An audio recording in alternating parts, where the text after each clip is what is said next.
I know most of the vanilla we use is from Madagascar. Is it? Yeah, so the world's largest growing area is Madagascar. They produce by far the vast majority of vanilla in the world. So most of the vanilla you get is going to be some form of a Madagascan vanilla. It could be from other areas or it could be blends, things that really differentiate us as a family business.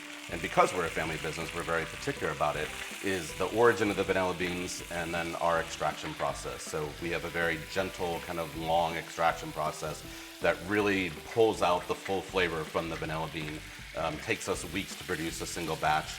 I was lucky to go to Chicago, so I visited the Holy Grail of vanilla, and I mean the smell was unbelievable. Yeah. But I remember the process, and it reminded me of olive oil. Yeah, it's like cold press, and that's what you guys do as well. We use a very unique cold extraction process, and it's essentially a circulation of the solvent, which is the water and the alcohol, through the vanilla beans, and that's what draws out all those great flavors.